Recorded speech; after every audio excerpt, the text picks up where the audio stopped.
So thank you everybody for joining today, our session on IoT at Aerospike. We're going to take you today through a session on end-to-end IoT modeling and how it applies for analytics. My name is Danny Bedgood.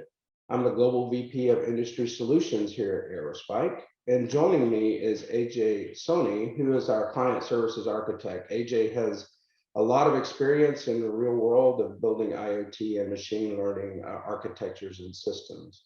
So with that, let's kind of move forward and we'll share some more information. So in the world of IoT today, there's several different areas that IoT is kind of a booming, growing kind of business. We'll talk about how that relates to how it applies to your business in a second. But as you can see on the screen, several different areas where IoT is very prevalent today. And from the stats that we know today, about 58% of most businesses have deployed some level of IoT.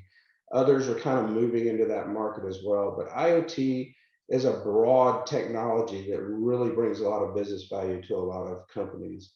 But as you can see, from a manufacturing to smart city infrastructure, aviation, oil and gas, kind of the last one that's kind of the buzz of today is connected vehicles and these autonomous cars that are running around gathering information.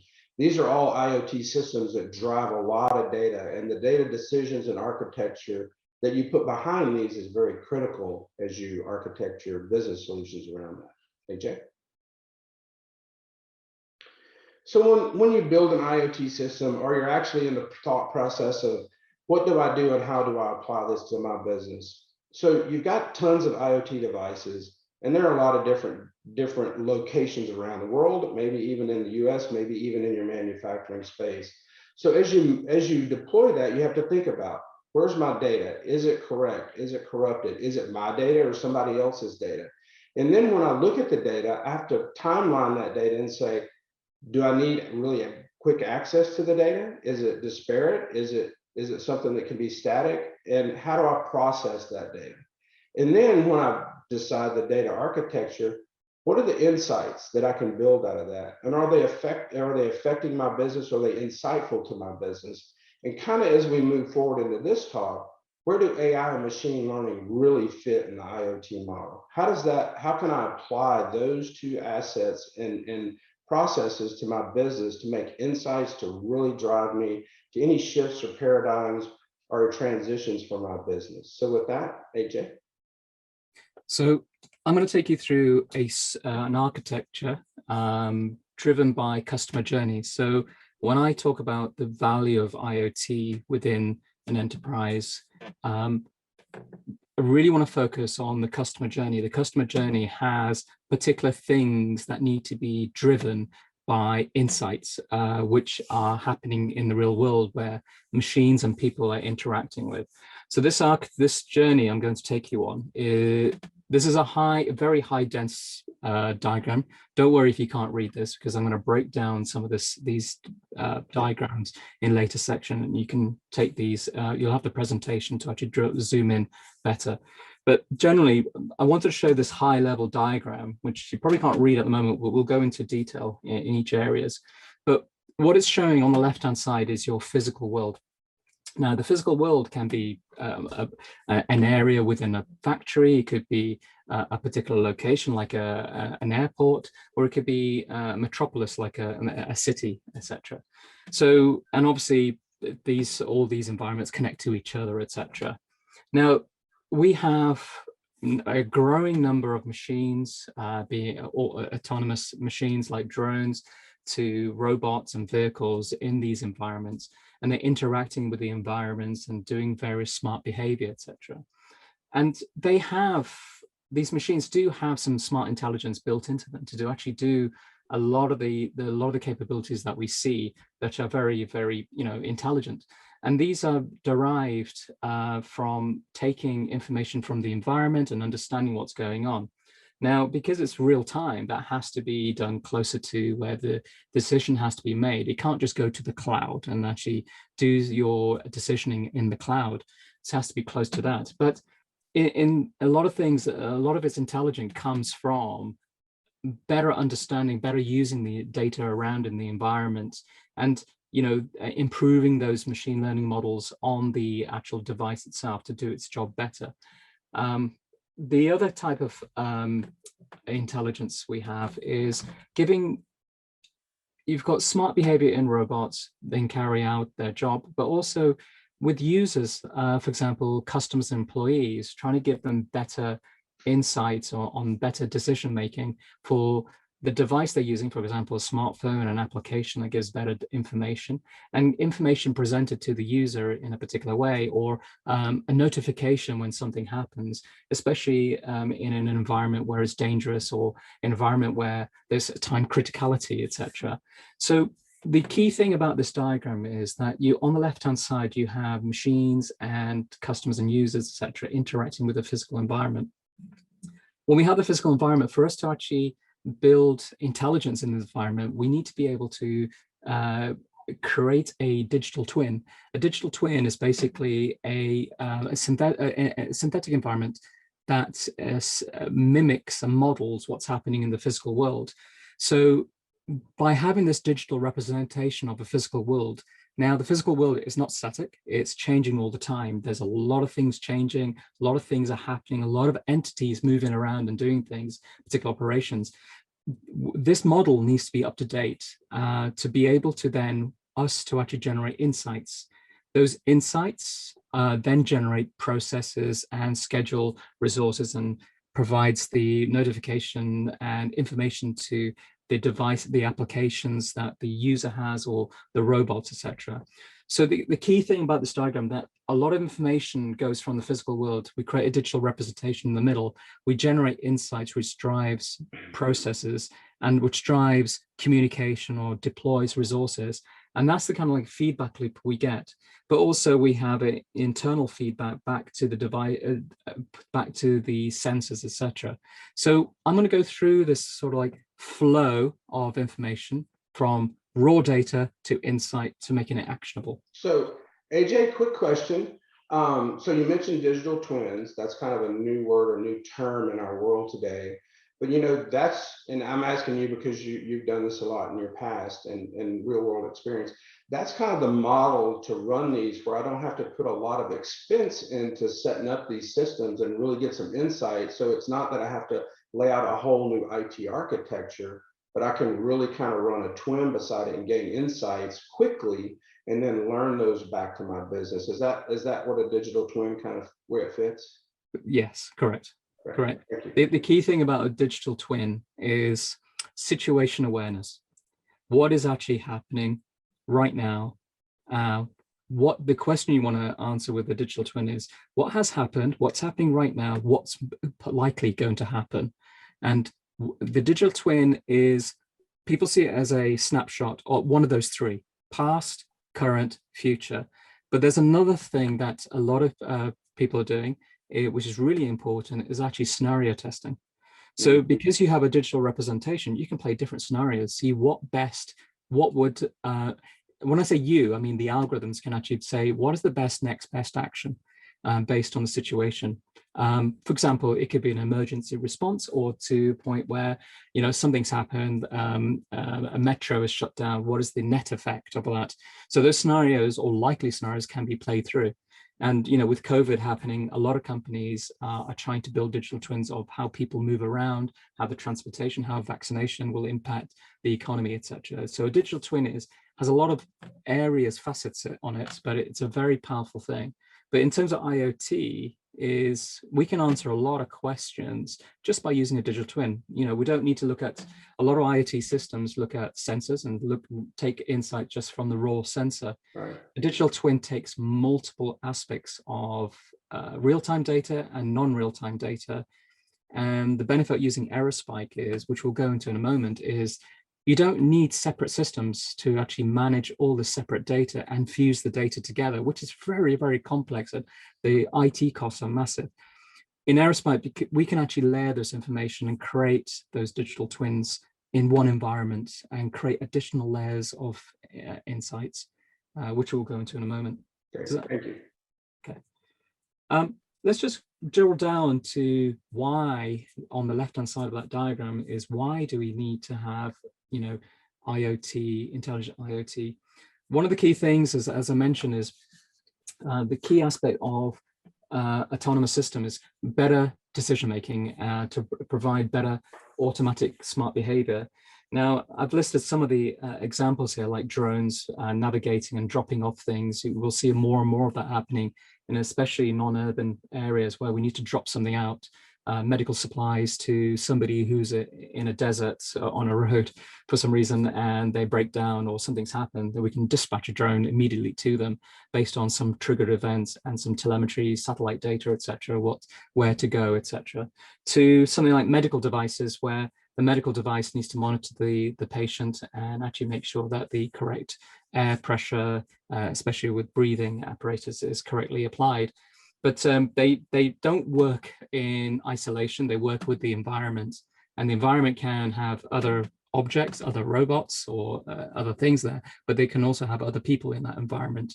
So to better understand that, they can only see what they can see with the radius of their sensors, the range of it. But to understand where they need to do, what's the best way of actually accomplishing tasks, they need information and insights from the outside world. And the other example is the individual, especially customers and employees. I want to focus on employees. I think IoT for employees is really, really important. And the focus I really wanted to focus on in this kind of presentation is the safety of employees, especially people who outside and are in these complex and dangerous environments, hazardous areas. For example, on a construction site or a factory where there could be toxic gas leakages or electricity or a changing hazardous zones. So we need to make sure that these people are safe. For example, we have smart clothing coming up and more, so that measures the temperature, measures around the pollution around them, and sensors around in that environment where these employees work in. And we just need to provide, we know these people interact with the environment, but we need to keep them safe. That's where we can provide the correct interaction, be it notification or information, at the right time, and to provide better insights to even help them with their completing their tasks or job. So understanding how a valve that's causing a problem, that could actually alleviate a pressure, that what is the knock-on effect, but providing the right information at the right time to allow better decision making, not just solely for the user to carry out on, but also the devices they use on them to actually help them complete their task. So that's the why. And what I'm going to go to is go along that diagram and actually talk about, right, we have this physical world, we have people interacting in this physical world.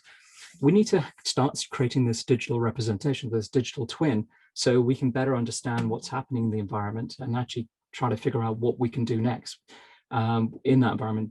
So the common way, everybody knows about this, to actually understand the physical world, you need to deploy a set of sensors around the environment. Now, sensors come in all sorts of forms. So for a camera, now a camera is very great. If depending on the sensor you use, a camera is great to actually see information about people moving or vehicles moving, etc. But in some cases, a vehicle, if you just want to know if a vehicle is coming in and out, how many vehicles are going into an airport, for example, you might just want to use some sort of radar or LiDAR sensor to actually capture that information more accurately, because you might not get a very good accurate count with the camera because there's things obscuring the camera, etc. So really depending on the sensor you have, like RFID is very good for card swiping and understanding what transactions being carried out. You wouldn't do that with a camera. So really, customers know what the best device is, what sensor is best to use.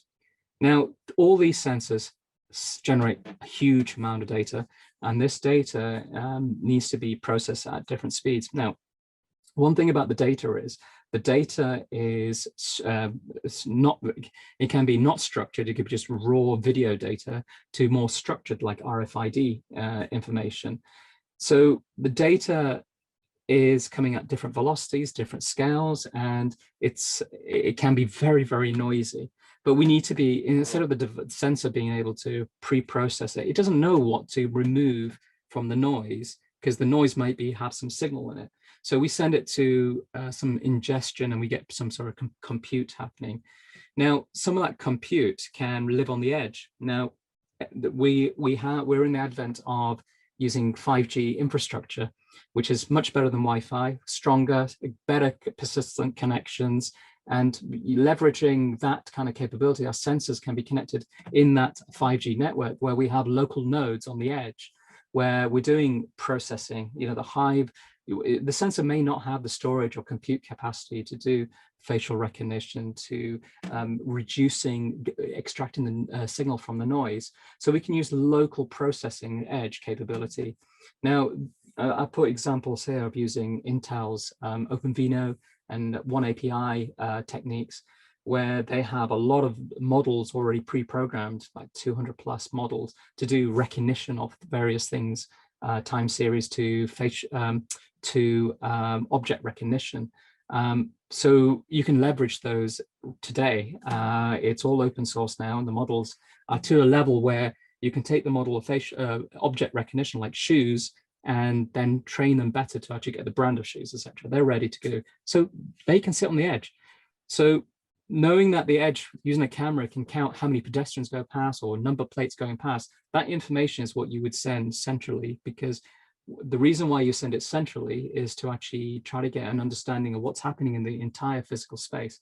And you have thousands of these sensors all over the environment, and doing peer-to-peer fusing, there isn't enough storage or enough compute to actually bring all this information together to track everything that's going on within the environment.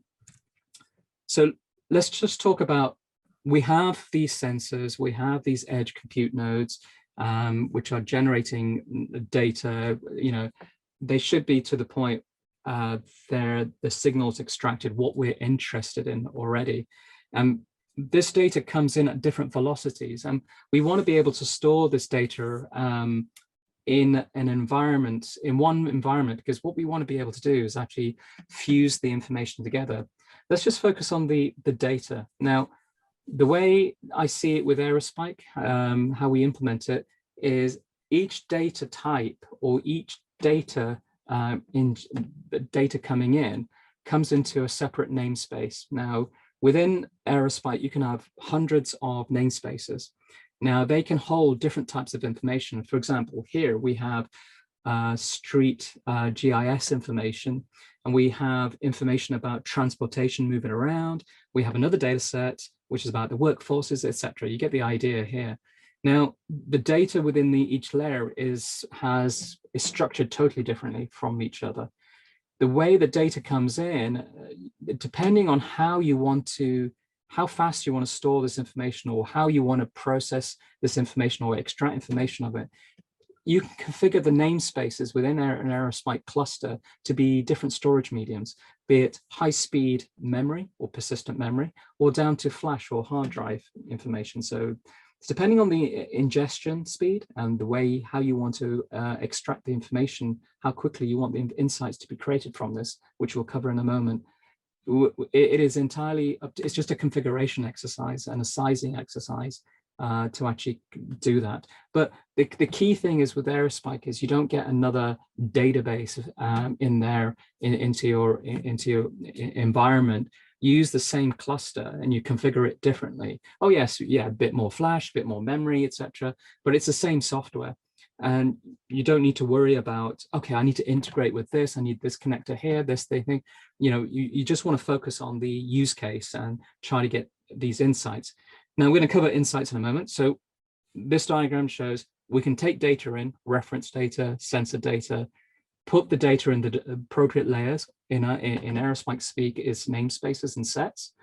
And what we then want to do is actually, we've got this data, we want to start creating new additional layers, which are insights. So information, for example, workforce moving around in an environment, and the transportation, the information, for example, the geographical locations, the way that's represented is totally different in the layers themselves. So for example, when a workforce moves around in a building, they may use an RFID with at gates, etc., and swipe. So we need reference information stored in Aerospike and as another layer to say, okay, this RFID is at this particular location. So we have geolocation, that this gate is at this location, somebody swiped at that location. So we can create another layer saying like this person is at this location in the building or in this physical city, etc. So using things like using Spark, you can create those data fusion, the data fusion layers, new layers using data fusion. So extracting data from the various layers and creating new additional layers using not only rules but machine learning models. Some of those I mentioned that right at the beginning. You could have layers. You want to have predictability, for example. You want to know where the transport's going to be or where this person's going to be next. So you can actually create models, pipelines within Spark to say, I want to create a machine learning model using something like a Kalman filter to understand where this drone is, because this sensor is saying it's over here, but my camera is saying this, my radar is saying this. It's all noisy. So using Kalman filter within a Spark pipeline, you can actually triangulate all this information and more accurately, determine the location of a particular thing and where it's going. So just drilling down on this Spark bit, because there's a lot more in this, this is sort of like a simplified version of the entire, like on the edge on the left with some models and some localized clusters. But let's just focus on the right-hand side. The thing at the bottom, to create a new model, is to create a new insight. Now, what we want to do is actually create new insights from the data that we have. Now, within the Aerospike cluster, we have data which is static data, semi-static. Some things are updated, not pure, on like maybe a daily or a weekly, but some things are updated every second from IoT data or a batch of data. That data is in one place, which is great. Now you've got data which is semi-structured. It's got some noise in it. What we want to do is actually use models to filter out the noise in that layer. So we create a model, extract the features that we're interested in, and convert it to a particular coordinate system, etc., which is a common thing, and train the model and actually publish that within Spark to say, look, given this drone moving around, I want you to create a layer saying what the predicted path is for that, where it's going to be, how much power is it going to use, will it be able to, what's its range, etc. That's one layer.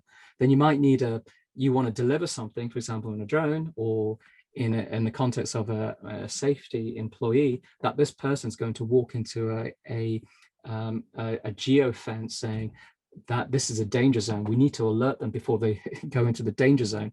So we have a layer that's saying, where is that person? They're moving to track them. What's their probability of them entering the zone? Then we have another layer that says, what are the areas of hazardous? Because we have a gas leak detection, and the gas leak detection combined with the geographical information, we automatically create a hazard zone, and we know what the range of that hazard is based on time decay of that gas. Then we can say, fusing where that they're going to enter that gas zone. So that's another model, or that will actually generate and say, look, there's going to be a hazard, and trigger off the probability of them entering the hazard zone. So that's generating insights. Those insights go into a layer or trigger off an event to say something like Kafka to actually be ingested by an application that does a real-time response. So AJ, quick question. So this AI edge model nodes, we kind of see on the left of the screen, and we see the core, those systems can be a device, or they can actually be a manufacturing floor at different geographic locations, right? And then from my understanding is they synchronize together, but at the same time, they can lose connection and still gather data and do AI ML processes at the edge and then resync later. So that's kind of a unique problem, just as you mentioned, in some kind of emergency, you may lose connectivity, but those systems at the edge will still process and maintain their integrity, right? Is that's correct? Yeah, that's very important. Yeah, that's very important bit, that you have this data coming into the central, being able to improve not only models locally to the fusion of the data layers, but also models going back to the edge to make them better, give them more autonomy. in some of the alerting. For example, if you find that you have the option to put some hazardous capability at the edge, because it has everything that it needs, it has the information it needs, and you can develop the model centrally, then deploy it onto the edge using this method, this way of working. And what the Aerospike here that represents on the edge side, which is on the left, is that these models, this information can be propagated, and configuration can be sent to the edge sensor to say, look, I want you to improve the way you detect objects or detect gas using a now casting algorithm. Here you can do it yourself and be autonomous. Perfect. Thank you, Ajay. Okay. So we have layers of raw data. We have data that gives us historical, what's happening right now, and predicting paths or predicting what's going to happen next, which is all great. We now need to drive, we have these insights, and we need to drive the customer journey. Now, a customer being a device, being an employee, being a user, etc., will interact with your business at particular points in time, at different touch points. And what we want, a lot of today, we use digital transformation. What the idea is that a customer or a device would jump up at a particular touch point, then re-enter your touch point in a particular journey of purchasing or doing a maintenance action. So a customer journey can either be what I try to do with customers is actually drive a business process diagram to show what are the various touch points where a customer would interact with, or a person, what are the handoff periods between different peoples, etc. What's the automated bit? The key thing is that when this process runs and when people re-enter the process or need to be notified and they do something, the particular actions need to be carried out thereafter. For example, if something goes wrong with an escalator in an airport, we detected a noise and we determined that it's a faulty escalator, and we notice that people are avoiding the escalator, they're going downstairs instead of, highly likely there's a problem with that escalator. So that's an insight that we can use to kick off a new process, a new journey. Say, look, let's go and find a maintenance engineer who can look at this immediately and to resolve this, because it's actually causing a knock-on effect to departures, for example. So the idea here is that a lot of people have their own systems, but this is an example. You have a process which models the customer journeys. It's tracking what's going on. An insight comes in that triggers off a new one or provides insights to a particular point in time. We want to be able to do a particular action within a particular service level. We need to find the resource, like a field services engineer. Using the data that we have, the red lines represent the insights, what we have, the layers. We know from the workforce point of view, we know where everybody is, and a particular engineer may be available nearby to have a quick look, and work can be allocated to that person immediately. And the idea is that there's a piece of work that needs to be carried out, like just quick inspection, and there's a particular task, and there's a checkpoint. The checkpoint is basically feedback to the journey or a manual intervention that needs to be done. So, but the key thing is it's resource scheduling. We know where the resources are, because with the IoT sensors, we know where the faulty devices, we know where our workforce is. We can actually create better ways of actually managing our resources and give them the information that they require based on the insights that we have directly onto their tablet or mobile phone.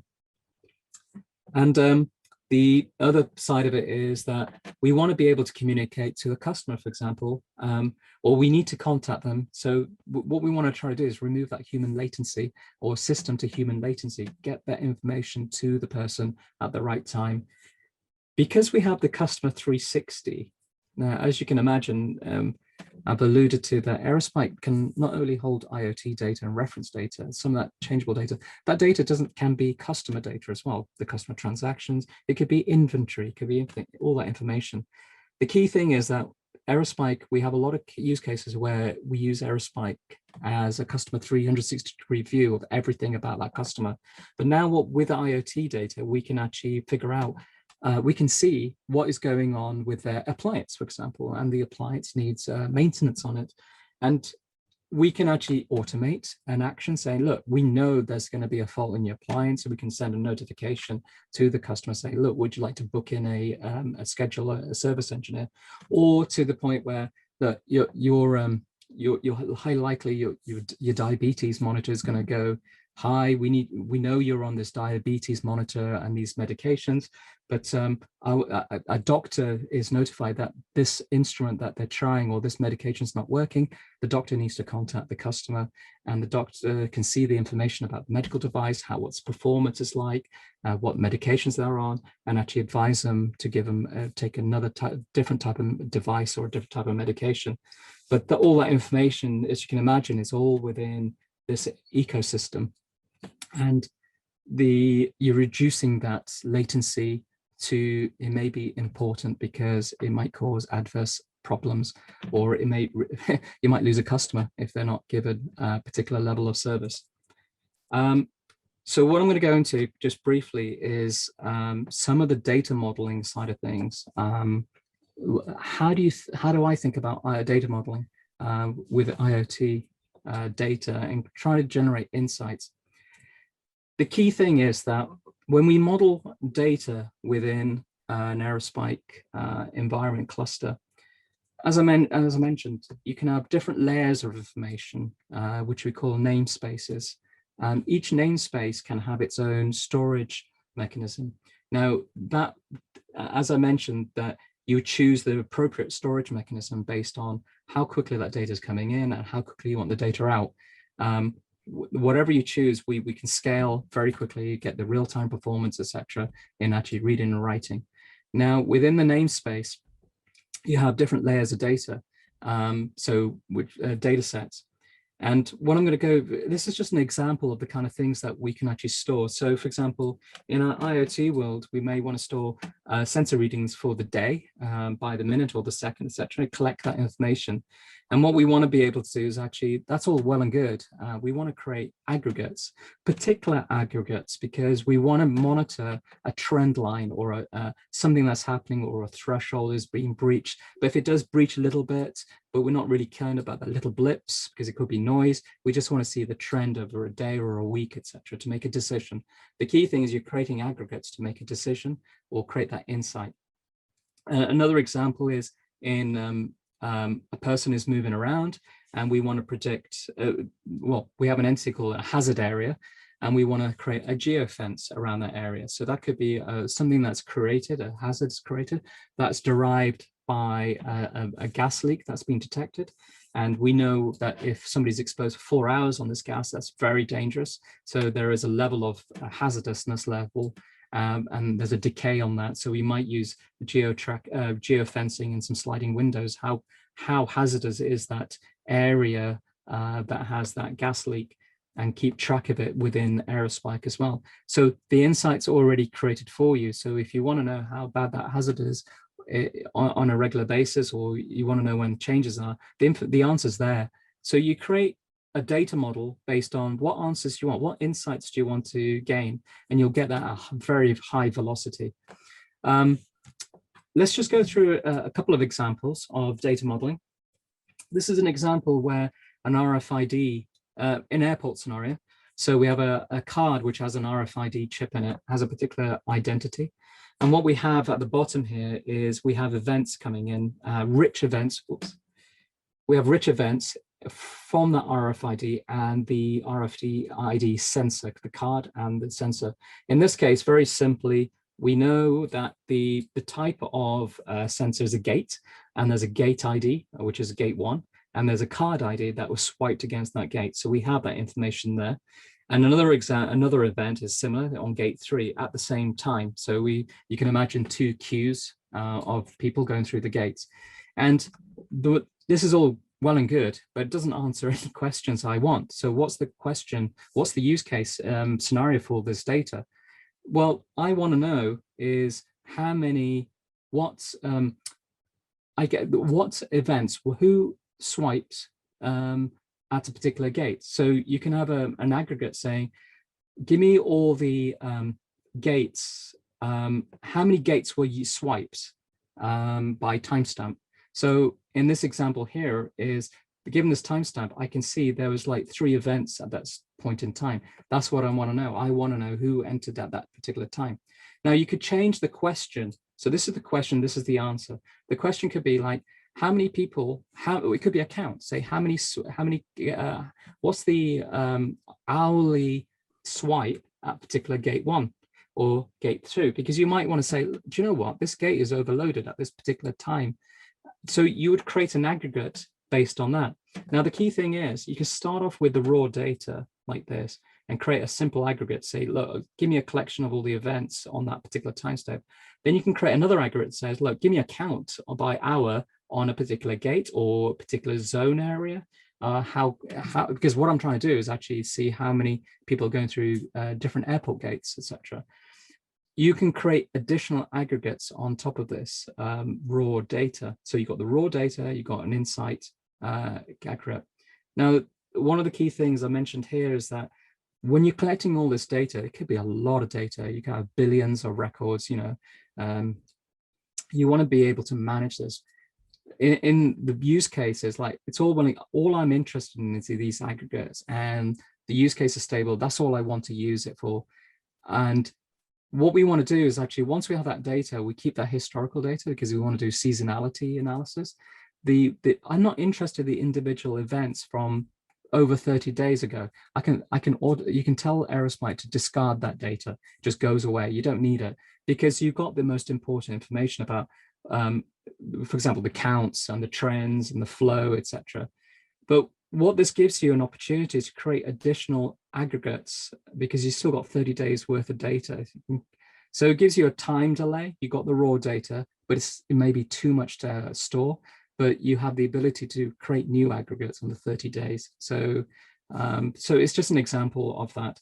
The other thing is, here's another example where we have temperature for a particular sensor by a minute, and we're storing it as, instead of storing it as decimals and floating points as the temperature and the timestamp as a large number of bytes.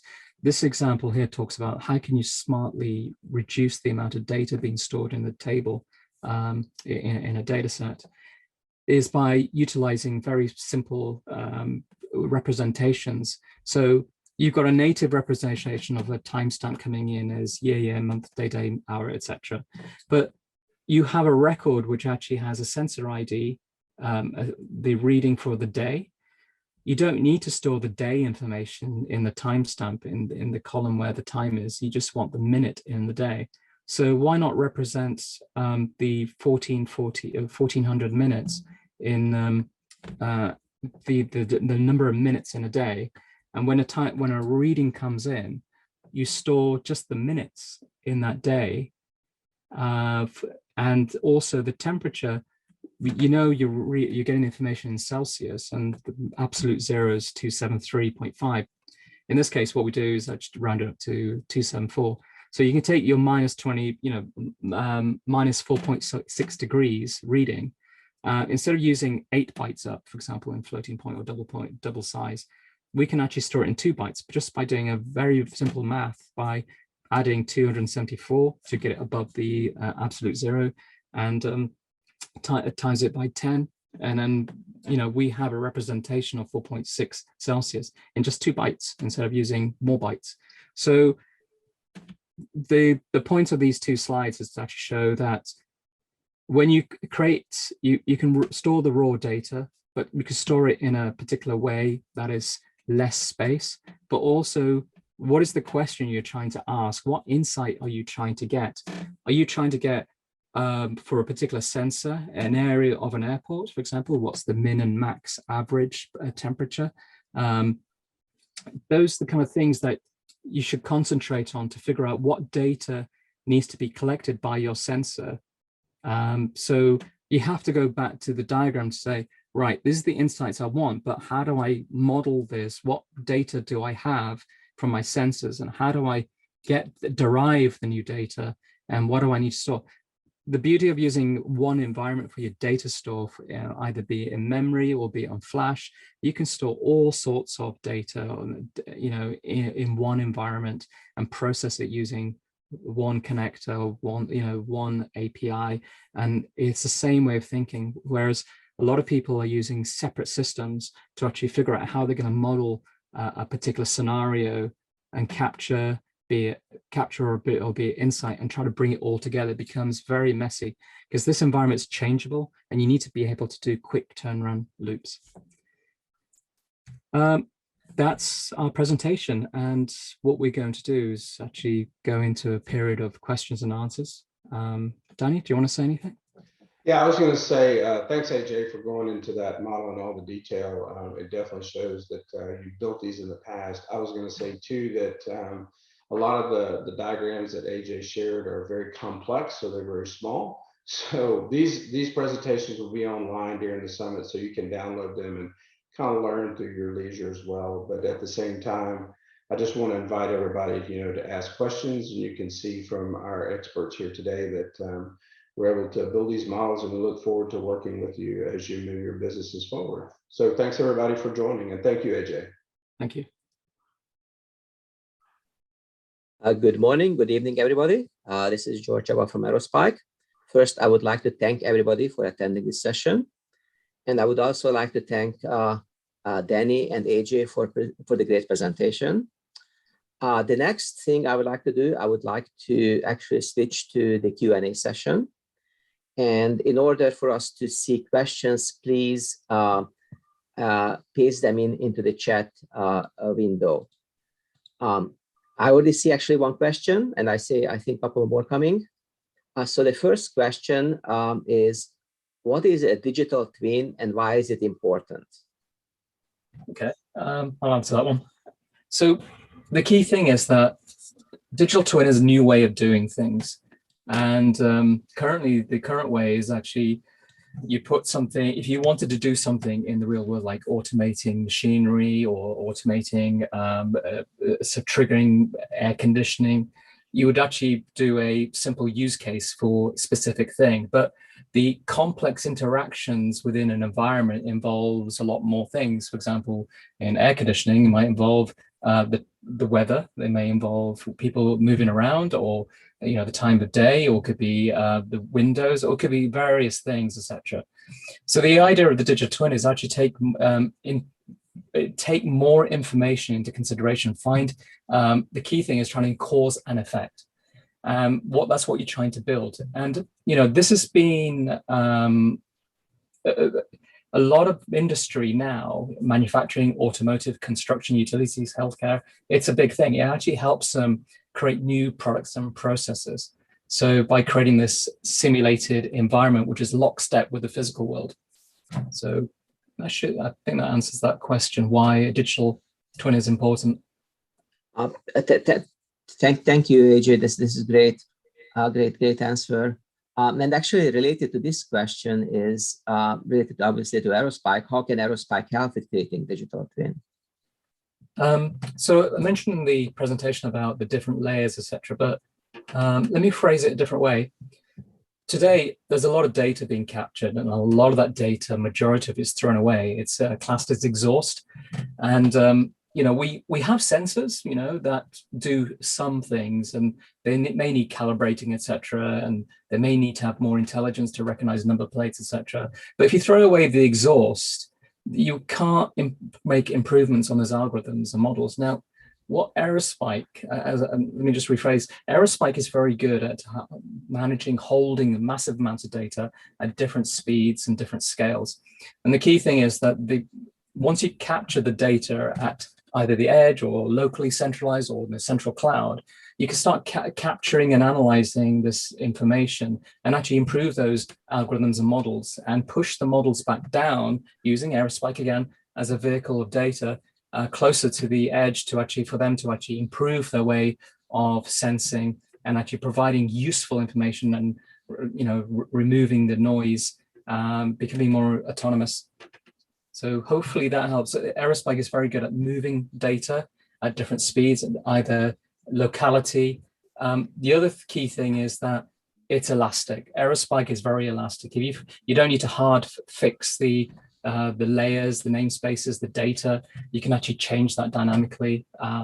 So a very, very flexible environment. That's hopefully answered that question. Thank you, Ajay. Yes, definitely. Again, I would like to encourage everybody to paste questions into the Q&A window. And again, there is another question. What are the first steps toward creating a suitable digital twin? There's an area of a different way of thinking. Everybody thinks of agile and sprints and all this stuff, but there's a different way which is used in the defense and manufacturing area, something called model-based systems engineering. And there's a particular aspect of model-based MBSE, which is digital twinning with digital threads. Now, a digital thread is quite useful. We could, in outside the old way of saying it, you call it asset management, but a digital thread is about how do you take a requirement and bring up a service or a product into service, basically the entire life cycle from bringing it in, removing it. The key thing is actually managing the asset information, the understanding the design, performance, product data, supply chain. When you put a sensor out there in the field, you want to know, the asset information. You want to know whether or not that sensor is actually being useful. You need to start tracking what you have out there. I think that is the main thing. Where is it? What's located? What's its performance metrics, etc., and how well is it performing? The KPIs, identify those. Then start layer by layer, bit by bit, start getting the data in and associate it with that asset. Now, then you can start building KPIs through Spark and actually understand whether or not it's giving you useful insight. Then you got all the information. You got thousands of sensors. You don't know if they're very good. Some sensors the same sensor may be good in indoors, and some may be outdoors or particular location, the temperature, etc. You need to be able to track the asset information, and I would keep that in Aerospike because you got it in the same environment with its performance data and KPI data. So in terms of the digital thread, you're actually maintaining the life cycle of a sensor, how it's deployed, where it's deployed in context. You're having that end-to-end golden wire between the two, and also manage the API, because things change, and also what versions of models are running, which algorithm packs are running on it. You need to track all this information, otherwise it becomes a hairy mess and you don't know what works, what don't. There'll be too many variables. So try to create something called digital threads and try to use try implementing some of the model-based systems engineering approaches, like how things are structured and how things are behaved within that environment. Hope that helps. Thanks very much, Ajay. Yes, that's definitely makes sense. Any other questions from our audience or maybe from our speakers? If there's not any questions online, George, I can't see in the chat box. Let me share. Yeah, I don't see any additional questions from from the audience. Since we have a couple of minutes, let me kind of just share with the group maybe some other insights into Aerospike and our IoT solutions. So we've engaged with several companies in the manufacturing space in the sense of helping them manage global supply chains. It seems to be a very hot topic and a very innovative way to try and change the world we sit in today due to COVID. And now we even sit with certain parts manufacturers in the automobile industry and electronics industry, and even in our telephony industry, being short on supply chain in this global economy. So a couple of our current use cases in process are helping manufacturers synchronize their global supply chain in multiple locations around the world to see real time, and that's kind of the key point, real time of supply chain restrictions, status, alternate vendors, et cetera. So in the past, you'd run reports, you could be fairly real time, but at this point, we synchronize 10 to 12 multiple locations around the world with supply chain to help them pivot quicker and even move to alternative sources or vendors to make sure that their customers are provided for and their goods are available to the customers. Even in the process of quality control and in different areas, those are processes as well that Aerospike is currently assisting in. We see that growing quite a bit over time. And again, it's driven just by the changes that we all face in the world today. And I'm sure other companies, or maybe some of the people online today, may be facing some of those same issues. A secondary area that I won't say has been driven by COVID, but probably has been influenced by this world pandemic is telemedicine, or even medical diagnoses and IoT. Devices are becoming more forefront. A lot of regulations have been that have restricted in the past have been alleviated or relaxed, because we realize even with the vaccines, it happened really quickly because of those two scenarios. There were some relaxed things, but quality control was still maintained. But that demands architecture and systems that can collaborate with other companies real time, that can give decisions back to scientists and help them create more of a model that's more accurate with larger data pools. So they've created new sequencing to create those devices to move forward. We're engaged with several companies that help do patient diagnosis in the field with diabetes, telemedicine diagnosis back to large imagery kind of systems for accidents and things of that nature.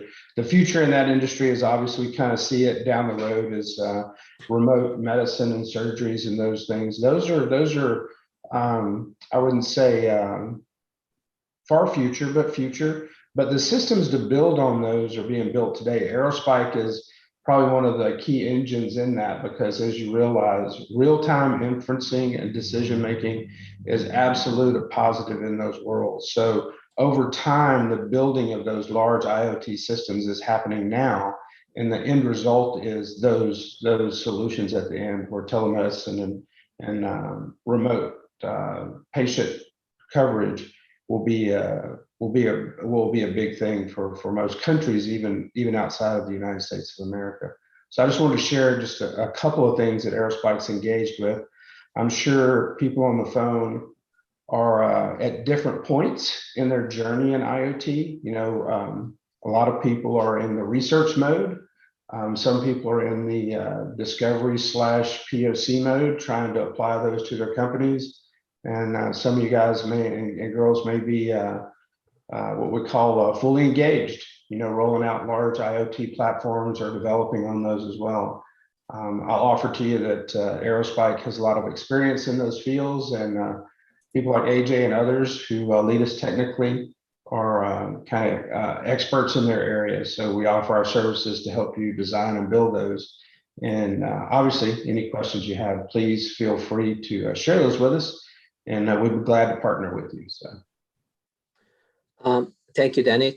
Thank you. And Ajay, again, thanks for the great presentation. I don't see more questions. So I would like to thank our audience again for attending this session. And I hope we'll see you later today in other sessions. We have a great agenda. Please check it out. And have a great rest of the day. Thank you. Thanks, everybody. Have a good day.